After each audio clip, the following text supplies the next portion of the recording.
Balcom. Balcom pour avoir une bonne communication. Balcom, bienvenue chez vous. Dañu opté donc gis nga Aboubacry pour des arrivées groupées donc ci loolu sax mën naa wax ni ñii ñuy xaar après officiers généraux yooyu mooy ñaari ministre yi nga xamante ni ñoo tënk wala boog ñoo jiite kaaraange réew mi muy le ministre des forces armées ak le ministre de l'intérieur donc ñoom ñaar ñooy ñëwandoo suñu sukkandikoo ci programme bi dañ leen di boole ñoom ñaar ñu ànd ñëw donc ni ñu ko gisee ci officiers généraux yi nga xamante ni ñoom ñoo leen jiitu en tout cas mu nekk ñaari ministre Mokhtar Cissé Mouhamadou Mokhtar Cissé ak ki nga xamante ni mooy Oumar Youm en principe normalement ñoom ñooy ànd ñëw fii ci palais de la République Aboubacry. Effectivement, après donc l'arrivée des généraux, il est attendu, comme vous l'avez dit, celle du ministre de l'Intérieur, Mouhamadou Mokhtar Cissé, en compagnie du ministre des Forces armées, Maître Oumar Youm, qui ne vont pas tarder donc à faire leur entrée ici au palais de la République.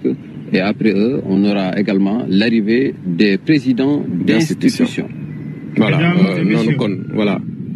Dans un instant, nous allons assister à l'arrivée groupée de monsieur le ministre. Il s'agit de monsieur le ministre, directeur du cabinet du président de la République, et de monsieur le ministre, secrétaire général de la présidence. Arrivée groupée de monsieur le ministre.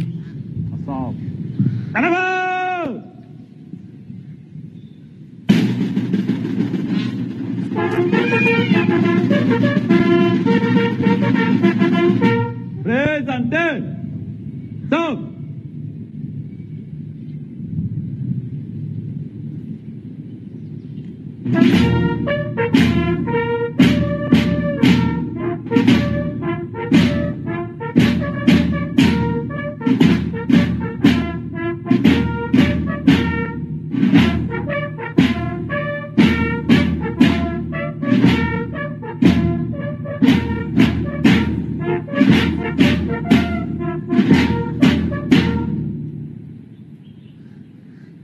Voilà, mu ngi donc ministre de l'Intérieur Mouhamadou Mokhtar Cissé mi denk biir réew mi mu ñëw nag ànd ak Omar ñaari collaborateurs yu yees yi nga xam ni bokk na ci ñi njëkk tabb ci régime son excellence Bassirou Diomaye Faye mu di Mary Teuw Niane directeur de cabinet du président de la République mais également Oumar Samba Ba secrétaire général de la présidence de la République. Voilà mu wute kon li ñu annoncé ci programme bi ndax dañ ne woon ministre de l'Intérieur la ak MFA ministre des Forces armées mais donc comme ni ñu ko gisee les nouveaux ministres directeurs de cabinet et ministre secrétaire général ñoom ñoo ànd ak ministre de l'Intérieur kon ci arrivée boobu nga xamante ni dund nañ ko léegi nag su fekkente ni ne sukkandiku nañu ba léegi ci programme bi donc dinañu assister à l'arrivée des présidents d'institutions donc ñoom it dafa naa ni arrivée groupée lay nekk suma juumul on attendra de voir mais ci programme bi en tout cas loolu la ñu prévoir mu nekk président des institutions président Assemblée nationale premier ministre président conseil économique social et environnemental présidente au conseil des collectivités territoriales en principe ñoom ñoo ci war a topp bu ñu yegsee nag ñoom si la njiitu réew mi président Bassirou Diomaye Faye di yegsi 10 heures en principe ngir rek ñu tàmbali cérémonie bi. Effectivement, après l'arrivée donc des autorités militaires, on a assisté à l'instant à l'arrivée des autorités civiles, notamment le ministre de l'Intérieur, en compagnie donc des tout nouveaux collaborateurs du président Bassirou Diomaye Faye, le ministre directeur de cabinet Mary Teuw Niane, mais également le ministre secrétaire général de la présidence Oumar Samba Ba. Il s'en suivra donc l'arrivée des présidents d'institutions, comme vous l'avez annoncé. Il s'agira du Premier ministre, du président du Conseil économique, social et environnemental, mais également de la présidente du Haut Conseil des collectivités territoriales qui devrait arriver également en même temps ici au Palais de la République. Ouais, et on aperçoit à l'instant des visages qui nous sont familiers, hein, Aboubakri, des gendarmes qui collaborent avec nous ici au Palais de la République, notamment le commandant Ndong et le colonel Ndiaye et d'autres gendarmes qui assurent la sécurité ici, de même que les autres, hein, la garde rapprochée. C'est l'instant, c'est le moment de leur rendre un vibrant hommage parce qu'ils abattent un travail extrêmement important, notamment dans la sécurité du président de la République, de même que bien sûr ce détachement de la garde présidentielle qui assure les honneurs en de pareilles circonstances. Donc c'est le moment, puisque c'est la fête des forces armées aussi, c'est l'occasion pour nous de leur souhaiter une excellente fête aujourd'hui, 4 avril, Aboubakri. Effectivement, xam nga feetu 4 avril mooy dañuy màggal bés bi nga xam ni ci la Sénégal moom boppam mu di fête boo xam ni Sénégal yëpp ko bokk waaye nag ñi nga xam ni ñooy takk der yi ñu am ci cër bu am solo rawatina nag tey ci li nga xam ni mooy levée des couleurs mu am benn détachement donc de la garde présidentielle boo xam ni mu am honneur tey amal li nga xam ni mooy am fii ci palais de la République mooy honneur yi ñu war a delloo njiit réew mi di son excellence Bassirou Diomaye Diakhar Faye. Voilà le général Moussa Fall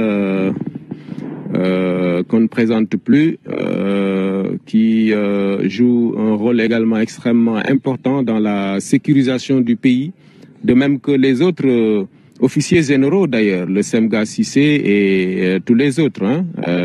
Vraiment, on leur doit beaucoup. C'est forces de défense et de sécurité parce que ñu liñ koy waxee ci wolof suñu tëddee bay nelaw suñu kër yi guddi gu nekk dafa naa ñoom lañ ko war a sante gërëm leen ko parce que saa su ne ñu ngi farlu ngir rek aar réew mi.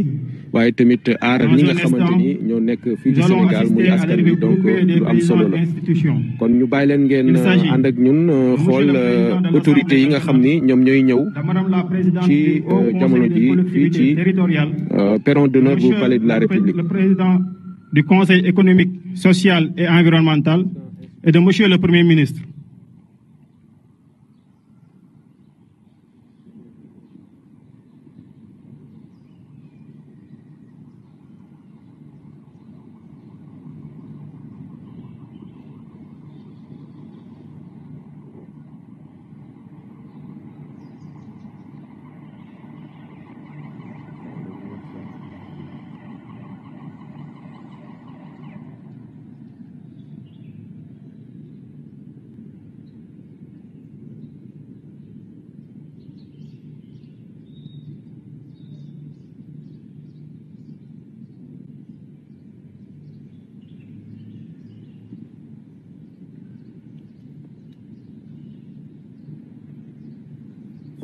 ki nga xam ni mooy maître de cérémonie bi mu ngi doon donc annoncé arrivée premier ministre mu war a ànd ak présidente conseil au conseil des collectivités territoriales ak ki nga xam ni mooy président conseil économique social et environnemental. Voilà muy institution yi nga xam ni ñoom ñoo ngànk réew mi ginnaaw président de la république nga xam ni moom moo jiitu ci institution yooyu la.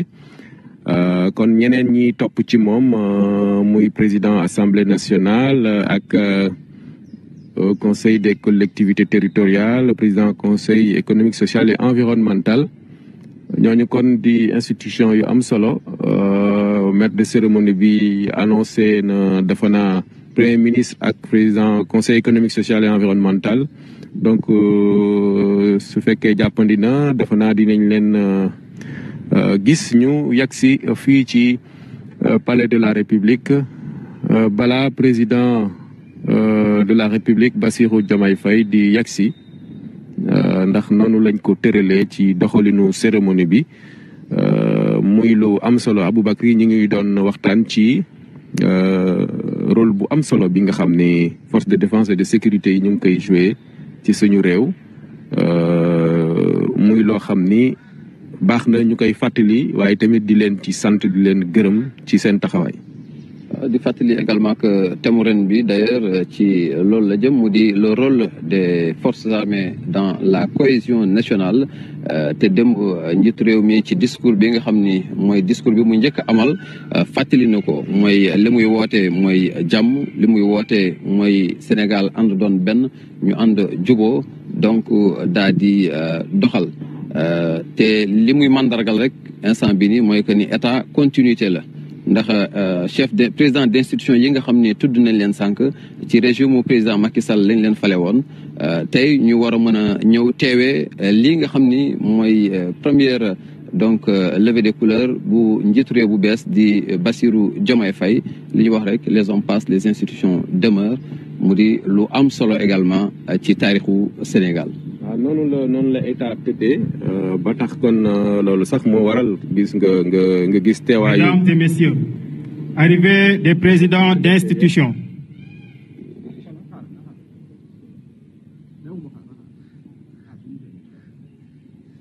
mu doon annoncé sànq léegi la ñuy doog a di yegsi. voilà muy premier ministre di.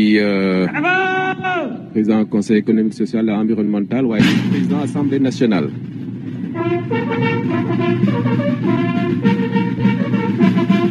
Présentez ça.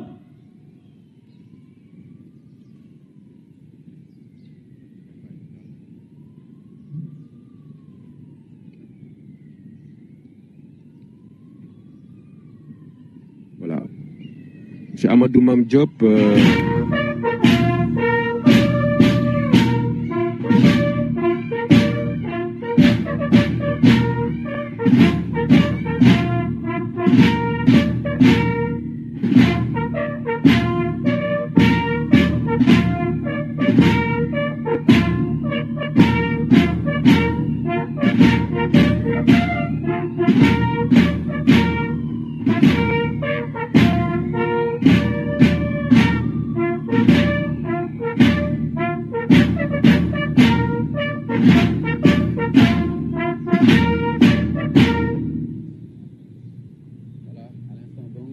Sur fond de la musique des forces armées, vous vivez avec nous l'arrivée du tout nouveau Premier ministre, en l'occurrence Ousmane Sonko, accompagné du président de l'Assemblée nationale Amadou Mame Diop, mais également du président du Conseil économique, social et environnemental Abdoulaye Daouda Diallo.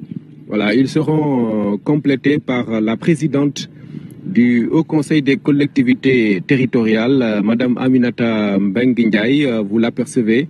Elle est passée de l'autre côté, donc pour dans un instant, en place, nous allons assister aux côtés des autres institutions. Revue de son Excellence, Monsieur Bassirou Diomaye Diakhar Faye, président de la République.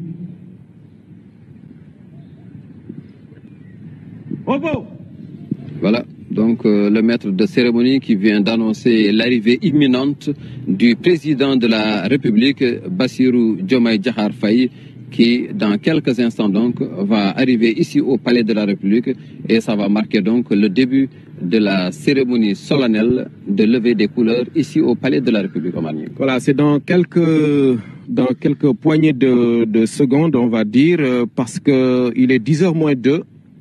Dans 2 minutes plus précisément, vous allez apercevoir le président de la République, son Excellence Bassirou Diomaye Diakhar Faye, ici, qui va rejoindre l'assistance, la mise en place déjà prête pour assister, diriger, lui le président, cette cérémonie de levée des couleurs symbolique de la célébration de la fête de l'indépendance de notre pays, 74e du genre Aboubakri. Effectivement, le président de la République va donc à son arrivée passer en revue le détachement de la garde présidentielle avant donc d'assister à la levée des couleurs jusqu'au mât. Et ensuite, il viendra donc saluer les autorités présentes ici au Palais de la République pour assister à cette cérémonie solennelle de levée des couleurs. Voilà, léegi rek kon ngeen gis président Bassirou Diomaye Faye yegsi na fii ci Palais de la République di ngeen gis maître de cérémonie bi annoncé ko léegi ndax 10 heures pile la waroon dugg si fii 10 heures nag daanaka moins 1 minute léegi rek ngeen gis ko mu yegg si kon jaar ci tapis rouge bi ñu rendre ko les honneurs. Voilà ñu bàyyeeg maître de cérémonie bi. Revue de son excellence monsieur Bassirou Diomaye Diakhar Faye, président de la République.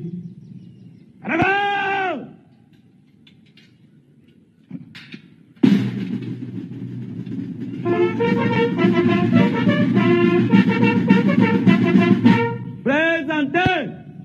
Stop.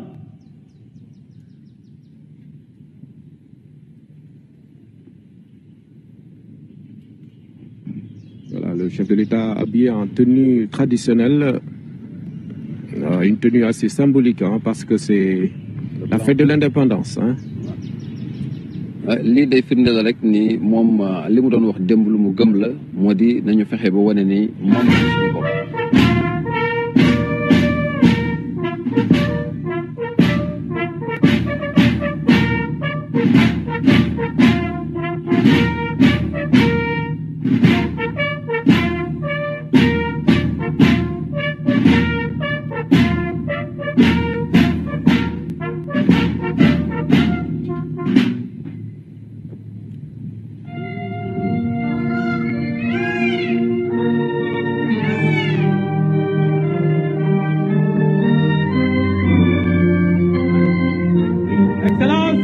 Monsieur le Président de la République, les honneurs vous sont rendus par un détachement de l'escadron spécial de la garde présidentielle commandé par le lieutenant John Michel Ndiaye.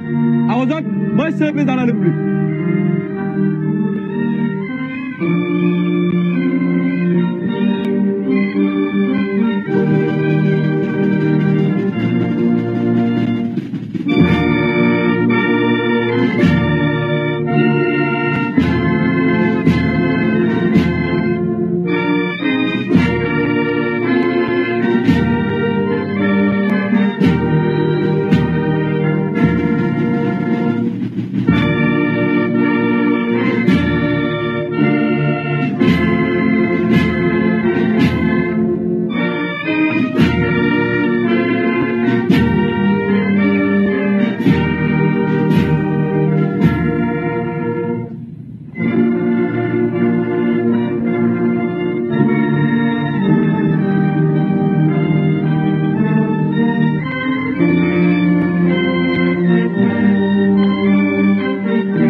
Opposé.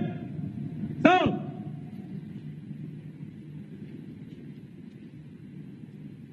Oppo. Canada. Moment bu solennel yëkkati drapeau.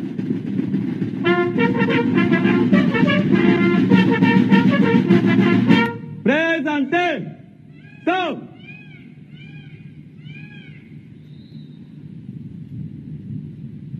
Attention pour les couleurs. Envoyez.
di bakku suñu réew di hymne national di wane ne rek ni jëf yi dafa mel ni